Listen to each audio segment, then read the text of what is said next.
Bienvenidos a La Oveja Eléctrica, un espacio en el que exploramos los pensamientos de vanguardia en las fronteras de la ciencia. Hoy tenemos una gran pregunta. ¿En el origen de la materia había un líquido perfecto? ¿Qué tal, Pepe? ¿Qué tal, Silvina? Pues justamente esas son las preguntas que se hacen hoy los físicos gracias a los experimentos que se realizan en espacios como el Gran Colisionador de Partículas del CERN, la Organización Europea de Investigación Nuclear en Ginebra, Suiza. Hoy vamos a hablar de un experimento llamado ALICE, en donde participan científicos mexicanos, que podría tener implicaciones revolucionarias en nuestro entendimiento del universo. Pepe Gordon conversa desde el CERN con el doctor Gerardo Herrera, autor del libro El Higgs, el universo líquido y el Gran Colisionador de Hadrones, sobre un experimento que nos lleva a las orillas del Big Bang, del origen del universo.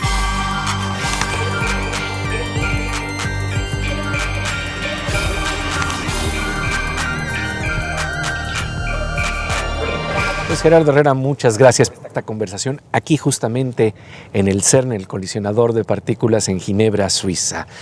Y pues un gusto hablar contigo justamente sobre hacia dónde marcha la posible investigación que se está realizando en un espacio como este. Pues encantado de tenerte nuevamente, Pepe, por acá, aquí en este lugar, el cementerio de los detectores legendarios, como Gargamel, que tenemos enfrente. Sí, ahora es un buen momento para plantearse la pregunta ¿qué viene? Porque, como sabes, el julio del año pasado se descubrió el Higgs. Esta es la respuesta a la primera pregunta, uno podría decir la primera pregunta que se planteó el Gran Colisionador.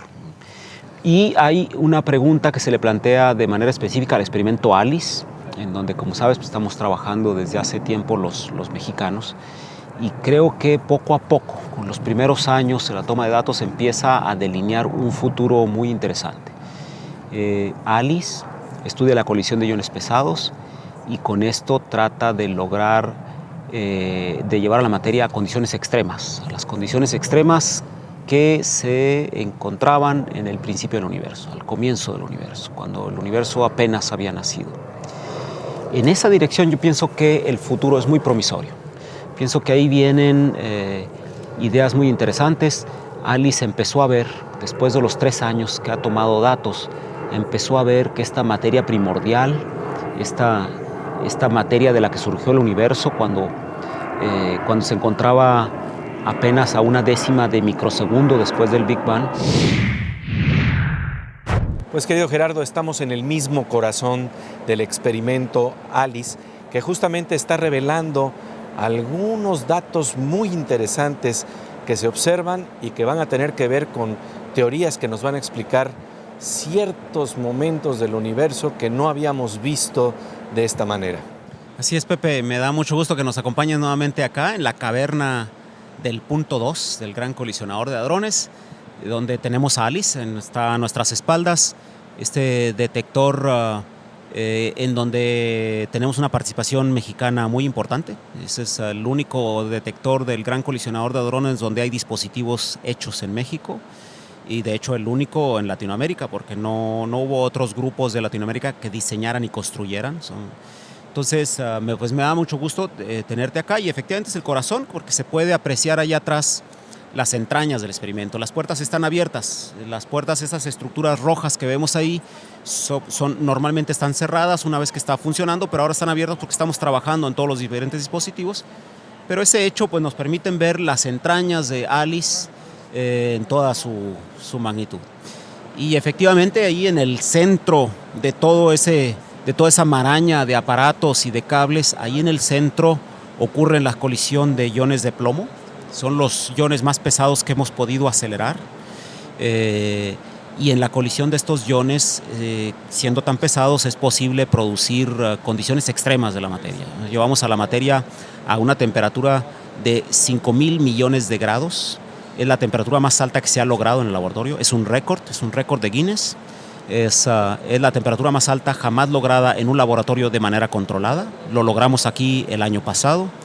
Y tenemos las densidades más altas y todo eso nos ha permitido reproducir las condiciones tempranas del universo. Esas son las condiciones, esas son las temperaturas, esas son las densidades que existían cuando el universo tenía 1/10 de microsegundo de edad. Era pues ni siquiera un bebé, acababa de nacer. Es el universo temprano. Y hemos empezado a estudiar ese estado, empezado a estudiar ese estado de la materia, al que le llamamos plasma, porque tiene características muy especiales. Es un estado de la materia distinto al gas, al líquido o al sólido que no son familiares. Esto es un plasma. Ese plasma aparece cuando en el choque de las partículas se crean temperaturas más de 100,000 veces mayores a las que existen en el centro del Sol. ¿Lo podemos imaginar? ¿Cuál es la naturaleza de la materia en ese nivel? De ello hablaremos con Gerardo Herrera más adelante. Mientras tanto, con un giro del espacio-tiempo, vamos con nuestra compañera Silvina Espinosa de Los Monteros, que nos muestra la curiosidad de los niños ante el mundo que nos rodea y lo que aprenden de la ciencia. Hola Pepe, el día de hoy nos encontramos con los alumnos de la primaria Constitución de 1857 y juntos vamos a resolver una pregunta inaudible. ¿Quién de ustedes ha visto en las caricaturas cuando suenan un silbato para perros? Bueno, es que yo no lo vi en una caricatura, yo lo vi en una película de un niño. Su perro se le perdió y con eso lo llamaba y el perro iba rápido a su dueño. ¿Y entonces por qué los seres humanos no podemos escuchar los silbatos para perros? Porque es una frecuencia diferente a la que los humanos escuchan. Porque la frecuencia a la que escuchan los perros es mayor a los 20,000 Hz y los sonidos mayores a 20,000 Hz se llaman ultrasonidos. mayor a lo que podemos escuchar nosotros. Y también utilizan los silbatos para entrenar a los perros, pues con eso se controlan. Los sonidos menores a 20 Hz se llaman infrasonidos. Pues bien, Pepe, ahora ya sabemos por qué los seres humanos no podemos escuchar los sonidos que emiten los silbatos para perros. Regresamos contigo al programa que se llama... ¡La Oveja Eléctrica! En efecto, estamos en La Oveja Eléctrica. Volvemos enseguida con el doctor Gerardo Herrera y las grandes preguntas que hace la ciencia sobre la naturaleza de la materia cuando recién acaba de nacer.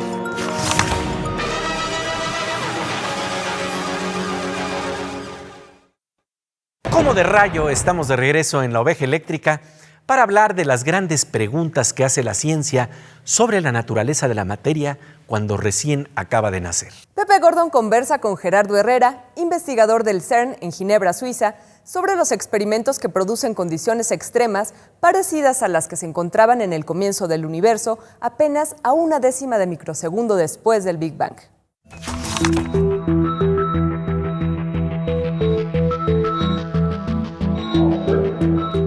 Es un líquido muy contrario a lo que pensábamos, muy diferente a lo que pensábamos. Pensábamos que iba a ser un gas. Pero más aún que ser solamente un líquido, este líquido, el que Alice empieza a ver ya las primeras características, parece ser un líquido perfecto. Parece ser un líquido que fluye sin viscosidad, un líquido que si lo tuviéramos en grandes cantidades reptaría por las paredes y que está muy probablemente en el límite cuántico de su capacidad de fluir. Y pareciera ser que esta es la materia primordial que podría tener muchas consecuencias muy importantes hacia el futuro, que es tu pregunta, es decir, ¿qué viene? Podría empezar a generar una serie de observaciones que pueden sí cambiar de manera muy profunda nuestra actual manera de ver el universo. Estamos hablando de un plasma de quarks y gluones, ¿no? Correcto, sí. Lo que Alice hace es eso, es generar en el laboratorio de manera controlada estas pequeñas grandes explosiones y ahí en esas producir un plasma de quarks y gluones, como bien lo señalas, y estudiar sus características. Y este plasma de quarks y gluones debe ser muy parecido a lo que existía en el comienzo del universo. Y la sorpresa es que está teniendo naturaleza de líquidos. Esa es una sorpresa enorme. Esto se observó en el proyecto anterior, en RHIC, en los Estados Unidos. Eso, en Brookhaven. En Brookhaven. Ahí se empezó a ver que tenía esas características muy interesantes. Pero todos pensábamos que cuando llegara el gran colisionador de hadrones, con mucha más energía, con iones todavía más pesados que los que se lograron hacer colisionar en RHIC, que la cosa iba a tomar el curso esperado, es decir, que esto se iba a gasificar, que realmente se trata de un gas, y de hecho de un gas ideal, se pensaba incluso, como parte del origen del universo. Para la sorpresa de todos, no. Estamos ya a una energía considerablemente mayor que la que se tenía en RHIC, y esto es un líquido, y nuevamente parece tener una viscosidad extremadamente baja. esto es un plasma, pero es además no un plasma como el que la gente puede ver en las lámparas de neón, porque ahí es un plasma electromagnético, este es un plasma cromodinámico en el sentido de que está hecho de quarks y de gluones. Uno de los hallazgos interesantes de ALICE, que se perfila como algo revolucionario en un cierto sentido, es que este plasma de quarks y de gluones que se está produciendo ahí en el centro de esa maraña de aparatos parece ser líquido. Y eso significa que en sus orígenes nuestro universo era líquido. Pero no se trata de un líquido cualquiera, como la familiar agua que nos Las es aguas indispensable. cósmicas. No, se trata de un líquido al que los físicos llamamos perfecto. Se trata de líquido perfecto. Entonces esto parece indicar, aunque tenemos todavía que hacer muchos estudios y va a llevar años el entender ese líquido y estudiarlo y ver cuáles son sus características, sí parece ser más o menos claro que es el líquido perfecto. ¿Qué quiere decir un líquido perfecto? ¿Qué es un líquido perfecto para los físicos? Para los físicos, un líquido perfecto es aquel que tiene viscosidad muy baja. No puede ser cero, porque hay límites teóricos, hay principios de la naturaleza que impiden que un líquido tenga viscosidad cero. Eso no existe. Pero hay un límite cuántico. La mecánica cuántica establece un límite a la viscosidad de los líquidos y el líquido que estamos produciendo ahí parece ser que está llegando al límite cuántico. Eso lo hace ser perfecto. Eso quiere decir que fluye sin resistencia. Digamos que para aclararlo un poco a la gente, uno podría pensar en la miel. La miel está muy alejada de ser un líquido perfecto, porque fluye con una viscosidad extremadamente alta, de manera muy lenta. El agua lo hace de una mejor manera, pero aún para estos propósitos, el agua sería extremadamente viscosa, extremadamente lenta en su fluir. Este líquido fluye de una manera sin fricción. Increíble, sin fricción, y además tiene otras características. Por ejemplo, el hecho de que el sonido se transmite con una velocidad increíble ahí, que las perturbaciones viajan de una manera extremadamente coherente, que se termaliza muy rápidamente, todo eso lo hacen ser lo que es, un líquido perfecto. Y algo que a la gente le puede ser familiar también es comparar estos cardúmenes de peces en el mar que se mueven como si fuera algo coherente, ¿no? Cuando uno da vuelta en una dirección, todos lo siguen y es un misterio de cómo lo hacen. Pues ese fenómeno que se da en los peces en realidad es tan imperfecto cuando vemos a un líquido como este, porque ahí los átomos se mueven con una coherencia tal que es impresionante. Todo eso está alrededor de un universo que en sus orígenes parece haber sido un líquido perfecto. Estamos hablando de un líquido perfecto y coherente como un cardumen. Esa es la naturaleza del plasma de quarks y gluones que está en la base de los átomos y la materia. Esto dejó asombrada a la comunidad científica. De ello seguiremos conversando con el doctor Gerardo Herrera y el descubrimiento sobre un líquido perfecto en el origen de la materia que podría tener implicaciones revolucionarias en nuestro entendimiento del universo.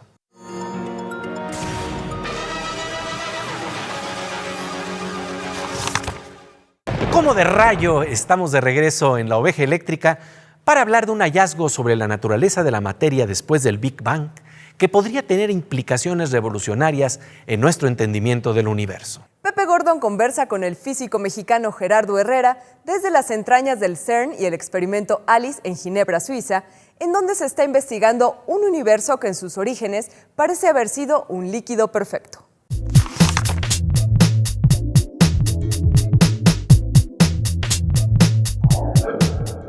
Y en estas aguas cósmicas, por llamarlas así, estamos también planteando la posibilidad de que entendimientos teóricos nos lleven a tratar de dilucidar qué quiere decir este líquido perfecto. Indudablemente, hay no solamente el hecho curioso de que sea un líquido perfecto y que sepamos que el universo era un líquido perfecto en sus orígenes, tiene unas consecuencias que podrían ser muy revolucionarias en nuestra manera de ver el universo.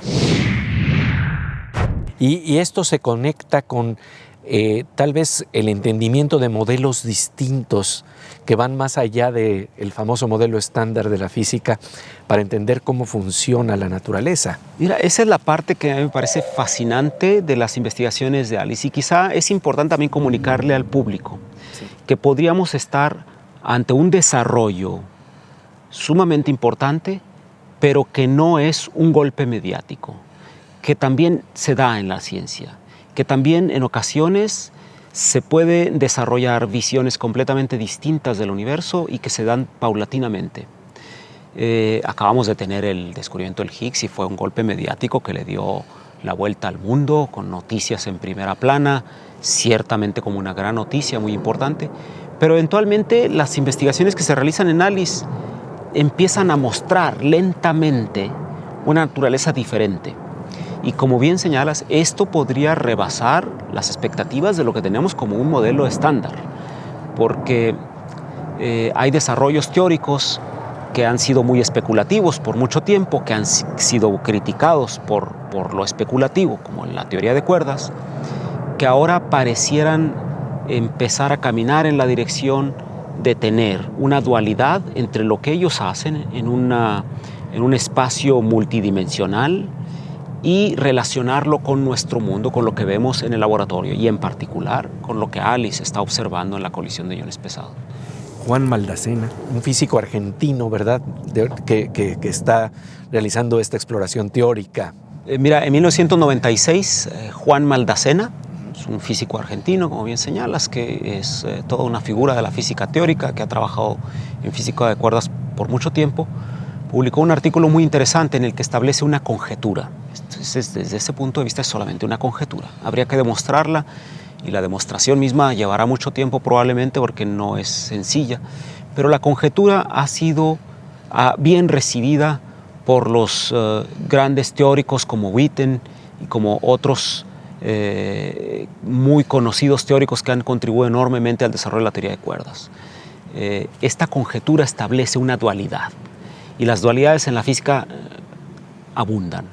Tenemos mucho para alegrarnos de este tipo de dualidades. En el caso de la dualidad de Maldacena, que se conoce como la dualidad ADS-CFT, es muy interesante porque relaciona a un espacio de 5 dimensiones con las propiedades de un líquido perfecto, que curiosamente es lo que estamos observando en el laboratorio de análisis. Está empezando a aparecer ese líquido. Está empezando a aparecer este líquido. Por lo menos las primeras observaciones de ALICE parecen mostrarnos que ahí tenemos un líquido perfecto que está descrito por una teoría que, si bien no es la que quisiera Maldacena, porque él desearía una teoría conforme, pues eso significa CFT, Conformal Field Theory, él lo relacionaría con una teoría de campos conforme. No es la QCD que nosotros utilizamos para describir lo que vemos en ALICE, pero sí es algo que se parece mucho y que se puedan entonces hacer cálculos en las teorías muy abstractas de cuerdas que tengan una relación con las propiedades de ese líquido. Es algo que ha emocionado a mucha gente. En el terreno de la teoría de cuerdas a eso se lo ve como una revolución. Es la revolución en la teoría de cuerdas, la conjetura de Maldacena, y que ahora ellos empiezan a predecir propiedades de lo que ALICE está observando. Es algo que abre muchísimas expectativas. Como pregunta final, todo esto que tú estás planteando nos lleva de alguna manera a una concepción que tiene que ver tal vez con el famoso sueño de Einstein, de un campo unificado de todas las fuerzas de la naturaleza. Indudablemente, eso es lo que está de fondo. De fondo es tener una descripción completa del universo y una descripción sencilla que lo explique todo. Elegante. Elegante y que en términos muy elementales nos sea capaz de darnos una descripción de las diferentes interacciones, de los diferentes campos de materia y de lo que podamos entender todo lo que ocurre en la naturaleza. Ese es el sueño de la física de partículas, por supuesto. Y en ese sentido, lo que hablábamos, la teoría de cuerdas es la teoría candidata quizá la más fuerte que tenemos actualmente, en la que existiría solamente un objeto, que es la cuerda, de la que en realidad se empiezan a desdoblar las diferentes identidades que nosotros vemos actualmente de manera muy ruda, como quarks y como leptones, ¿no? Y lo interesante es que empieza a aparecer un líquido que nos empieza a conectar ese nivel teórico con el nivel visible. Empezamos a ver un universo líquido, inesperado, que podría ser la conexión con estas ideas muy revolucionarias, pienso yo, que calan muy hondo en nuestra idea del universo. Y que van a mantener, espero que por mucho tiempo, esta investigación enorme en espíritu y en forma que se hace en el CERN con la colaboración de un equipo muy importante de científicos mexicanos. Como Así es, Pepe, así es. Pues Hay de trabajo verdad, para rato. muchas gracias por esta conversación, gracias, Pepe. Gerardo. Al contrario, gracias a ti. La teoría de las supercuerdas permite unificar la fuerza de la gravedad y la mecánica cuántica, pero hasta ahora no era más que un elegante sueño especulativo. De ahí la importancia de los experimentos en el CERN, en los que participa un grupo de científicos mexicanos coordinados por Gerardo Herrera, que estarían empezando a aterrizar estas ideas. Hay todavía mucho camino por recorrer, pero las supercuerdas propondrían una visión unificada de la naturaleza. Esta unificación de las fuerzas de la naturaleza es la gran tentación de la ciencia y también del arte. En la novela Tocar el agua, tocar el viento, el novelista Amos Oz le llamó matemúsica. In this novel, I experimented in erasing the line between mathematics and music.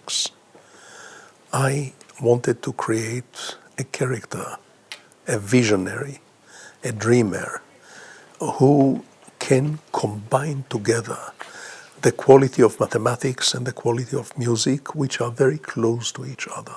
They belong in the same family.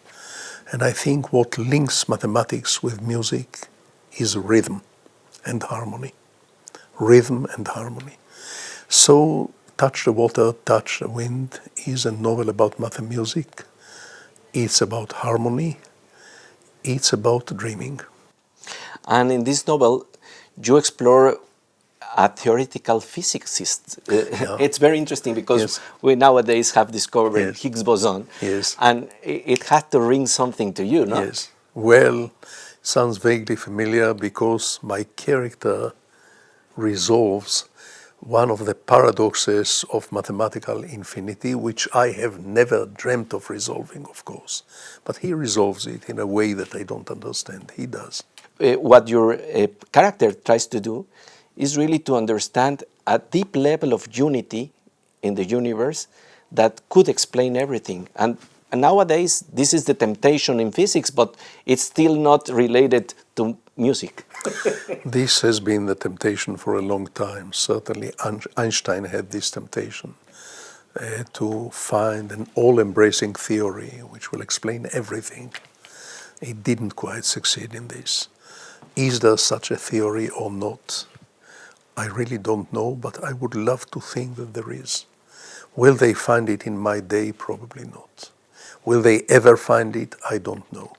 But I like the idea that such all-embracing theory is possible because it is a comforting idea. It is essentially a religious idea.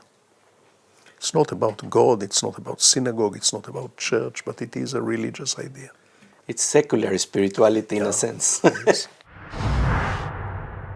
Una espiritualidad secular. La ciencia y el arte nos abren al asombro en La Oveja Eléctrica. Pasamos ahora a la sección Aguas con la Morsa con el físico Manuel López Micheloni.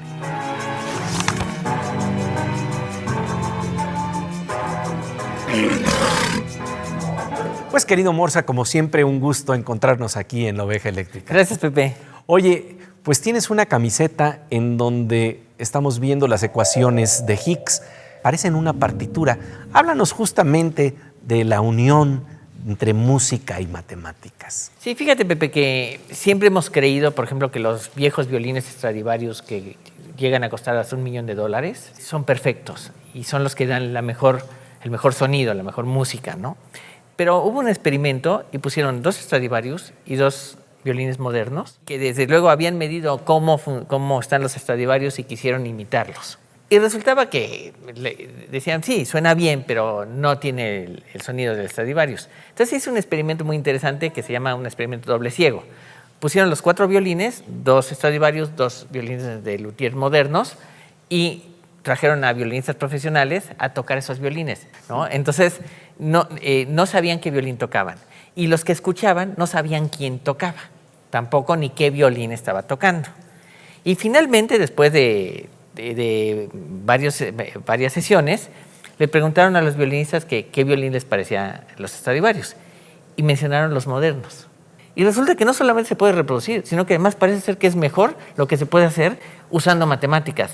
Nos da luz de estos prejuicios de siempre creer, no, un Stradivarius siempre es mejor, tiene que ser mejor.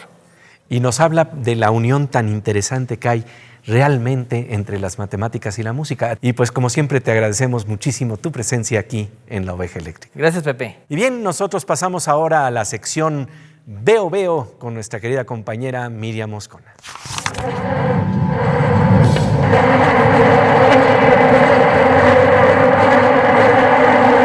Querida Miriam, como siempre, un gusto encontrarnos en este espacio eléctrico. Muy eléctrico, Pepe. Yo encantada de estar contigo acá. Octavio Paz decía que la realidad es más real en blanco y negro. Sí, sobre todo si hablas de fotografía y más de fotografía del siglo XIX, porque hoy te cuento que para mí fue una enorme emoción reencontrarme con las imágenes, el trabajo artístico que pertenecía a una corriente de trabajo llamada la nueva objetividad. Me dejó realmente atónita y esto vamos a ver hoy en blanco y negro.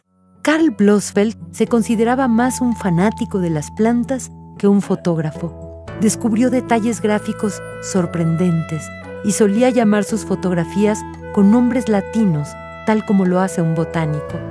Estas esculturas que de pronto parecen cuerpos, trabajos artísticos de herrería, rejas barrocas, frutas, arquitecturas surrealistas, neuronas cerebrales, objetos de rito, esculturas de piedra, frisos, estelas labradas, columnas de templos griegos, orfebrería, verduras, penachos de piedra, se aprecian en las plantas que este hombre de talento excepcional recogió para la posteridad, como si al conocer el secreto de las plantas estuviese inmerso en aquello que escribió Pablo Neruda. Yo sueño entre esas plantas de legumbre confusa, y así es. Con estas imágenes nos embriagamos de verdor, aunque solo las veamos en blanco y negro. Con el éxtasis del conocimiento y del arte en la mirada de nuestra querida compañera Miriam Moscona, llegamos al final de esta temporada de La Oveja Eléctrica, comandada por nuestro capitán de producción, Froilán López Lavín. Los esperamos la próxima temporada en este espacio donde nos abrimos al asombro y a la curiosidad. Aquí, en Canal 22. Somos una opción.